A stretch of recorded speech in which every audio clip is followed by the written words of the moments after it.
Hello, Daizan here from Zen Ways. I've been asked about preparing the body for sitting comfortably in meditation. So for most people, when they think about sitting in meditation, they think about sitting like a Buddha, cross-legged. And we'll get there. We'll do some moves that can help the body prepare for that. But as an early sort of intermediate step, many people do very well with kneeling. Now, in order to prepare the body for sitting comfortably in a kneeling position, we need to think about what are called the hip flexor muscles that run from the insides of the legs into the spine, like this. Now, these get tight when we run a lot or cycle a lot, sit on chairs a lot, and pull everything forward. So let's do a little bit of an opening, a stretch for the hip flexors. So I'm going to just turn sideways now, but if you have any balance issues, grab a chair, lean on the wall, and if you can let the one of the legs bend, it doesn't matter which one, okay? And if you can take that foot in your hand. Now, if this isn't going to happen for you yet, you can just kind of ease that foot back onto a sofa, onto a window ledge, just something. So what we're looking for is a stretch through this area here. Okay, so use a chair, lean on something if you want to, and just spend some time here. Essentially, what we're looking for is a very gradual, gentle, progressive stretch. If we try to yank the body into position, then the body literally does the opposite of your intentions. It will tighten up. We want to ease and relax. So we're just going to, as it were, hang out here for a little bit. Now, you may find both hands can draw back onto that hand if this is fairly straightforward for you, or just the one. Now, when we're drawing the foot back like this, it's quite easy for the hips to tilt back and we start sticking the bum out. We don't want that. Keep the hips as square as we can as we're drawing back here. Feeling into this hip flexor area. Okay, let's just give this maybe 5 more breaths. When you're doing this by yourself, take all the time you need. You might want to be here for half an hour even. Doesn't matter. Gentle, gentle stretch. Read a book, look at a video, talk to your grandmother, anything you like. But just spend a bit of time here letting the body adapt and open. Okay? And then, of course, we need to do the opposite side. I'll turn the opposite way and we'll take that foot behind. Again, square in the hips. Maybe 2 hands or 1 hand back.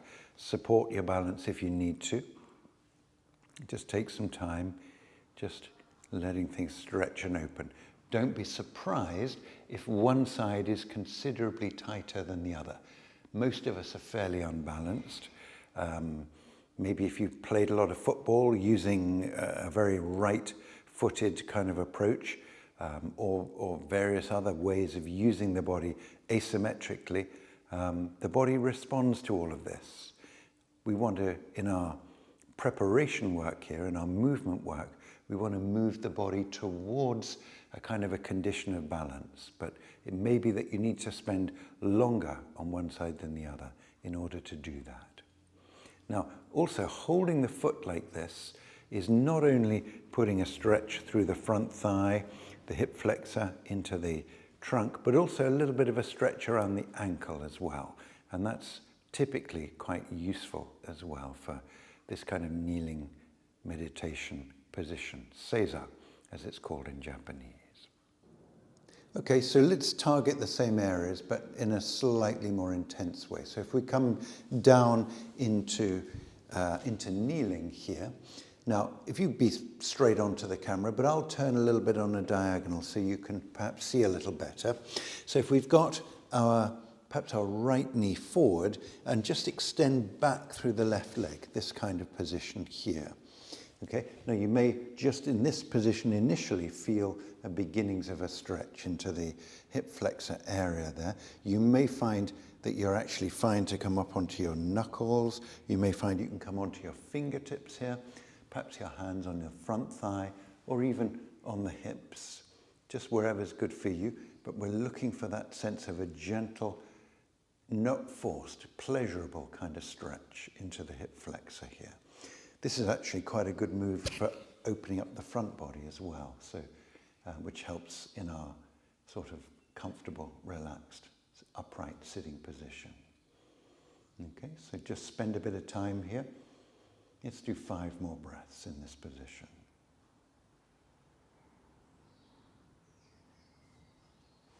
All right, great stuff. And then obviously, the same as with the standing one, we'll reverse, and you may or may not be equally open on each hip, so just balance it as is right for you. Okay, just essentially, if you've got one side that's distinctly tighter than the other, it's basically a matter of just spending more time on that tight side, and things over time will balance up. Now, with all of this work, you're not going to do it all in one go, okay? So make it a practice. Spend a couple of weeks, even a month, on letting things open up in their own time. There's no rush, there's no need to force.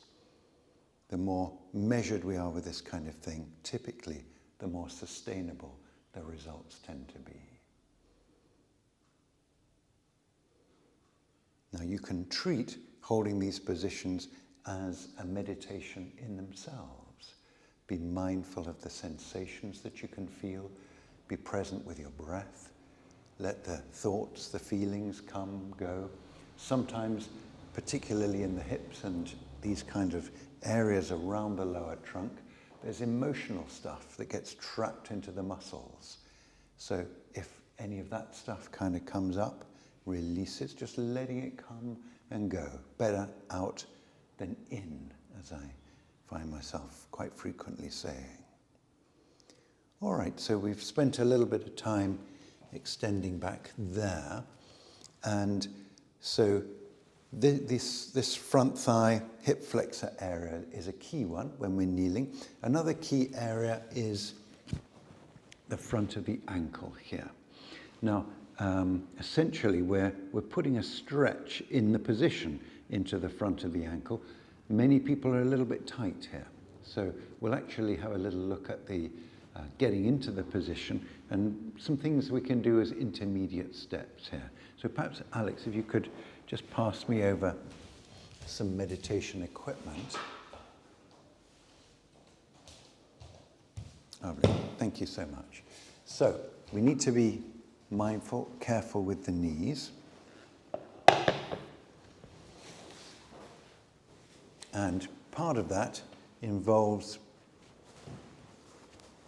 not kneeling on something too hard. Even a yoga mat for a sustained meditation period is probably a little bit too hard, as it were. So something like a good thick carpet or one of these meditation mats, a zabuton, can really sort of make a difference. Now, in this position, where we're essentially sitting back onto the heels, the key problem really is the feet will fall asleep in this position. It's just about inevitable. So all we need to do to stop the feet falling asleep is to lift the seat away from the heels, even a little bit. So there's various ways we can do that. These meditation benches work quite well. There's they're designed with a down slope, which follows the slope of the thigh. Some of them have folding legs like this. Some of them have a fixed leg position. Now, the height you want is basically the minimum, broadly, that's going to lift your tail away from your heels. Okay, so we just slip it beneath our seat. Now, we want to have the knees separated. So we want to create kind of a triangular base because that gives us the greatest stability. Now, with your hands, if just for a moment you can sit on them so that what you're looking for are two bones called your ischia or your sit bones. They're roughly that shape, like a runner. You've got the two of them about that far apart. So when you find your ischia, okay, that's where your weight is going to transfer down through your ischia, your seat, towards the center of the earth. Okay, so once you've got your ischia, your knees, as the kind of corners of your triangle, you might want to rock the body a little bit side to side so that you can find the place where the weight is through both ischia. You might want to kind of rock the body a little bit backwards and forwards. What we're looking for is for the place where the body, the hips are square or each slightly tilted, but there's not an overarch in the lower spine. So if you find yourself pushing forward through the belly and overarching in the lower spine, you need to draw back here a little bit of engagement in the abdominal area. You may want to have a little pad of some kind to go beneath your hands, because your hands can kind of slip through that gap between your hands, which can be a little bit of a problem. Okay, so we're upright, we've got the hands in the lap, we're sitting tall here. Now, sometimes over time, things get a little bit tight in that front ankle.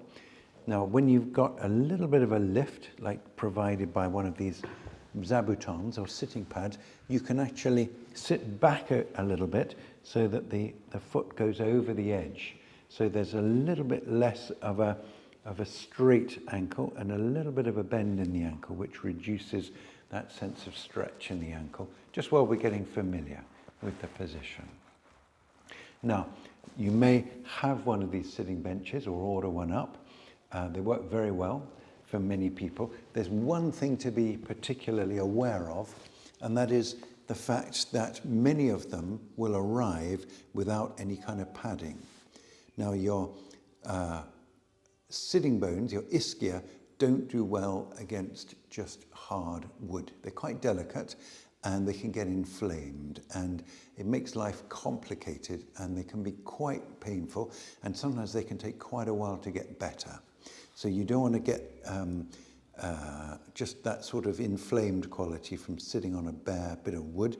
Have some kind of pad or a folded towel, a bit of foam, just something to soften up your seat. Now, you may have a sitting bench like this, you may not.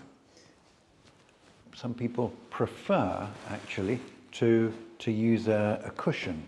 Now, these kind of meditation cushions, a zafu, work quite well turned sideways, where you, as it were, straddle the cushion. Again, you're lifting the seat away from the heels. You've got your triangle base. You might have your pad in your lap. Okay? And this kind of thing can be very comfortable, very sustainable. A lot of people really like this kind of position, do really well in this relaxed, upright openness.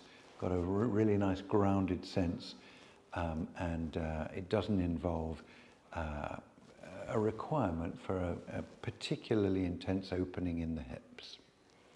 So I recommend, if you're getting used to sitting on the floor, try kneeling first of all as your kind of first step.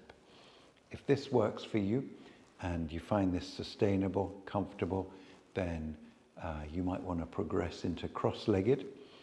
If you find this works for a little while, maybe say 10 minutes like this, and you want to sit for longer, it can work to have a chair behind you. So you do your first 10 minutes, 12 minutes of your meditation period on the floor, and then hop back onto the chair. Your body will adapt. After a while, you'll be able to sit in this position 15 minutes, 20 minutes, whatever. You'll kind of be able to ease in. Treat all this as a project. No rush, no forcing. The body adapts, and your practice will be sustainable and sustaining. It'll actually really do you a lot of good, physically as well as on every other level. So, good place to start. Seiza, as it's called in Japanese, this kind of kneeling position. Make sure the feet are straight, okay? Sometimes people turn the feet out, like this kind of thing, which can put a twist in the knee, which the knee's not adapted for, okay? So we want to have the feet straight, which involves that ankle stretch that we mentioned. If you do that, you've got the knee, the foot, the hip broadly in line with each other, bearing in mind this triangular base. You've got something that the body can handle quite well. And many, many people do very well with this kind of position. So, seiza. How can Zen Ways help you? 5 ways. Number 1, subscribe and hit the notification bell here on our YouTube channel. We've got new videos every week. Number 2, get a hold of a copy of Practical Zen. This is our main practice manual, particularly building a foundation around 100 days of continuous practice in our style. Number 3, you can become a Zen Ways member. It's free, it's all based on donations. We have a thriving worldwide community of practitioners, activities and events, both online and live. Number 4, we have a series of retreats. Particularly, I'd like to recommend our Breakthrough to Zen retreats. Again, all based on donations, no charge. Again, online and live, and very much geared towards helping you get your first step in the world of enlightenment. And then number 5, if you're interested in doing an externally validated professional training with us, you can become a meditation and mindfulness teacher, and you can become a yoga teacher. All the information on zenways.org.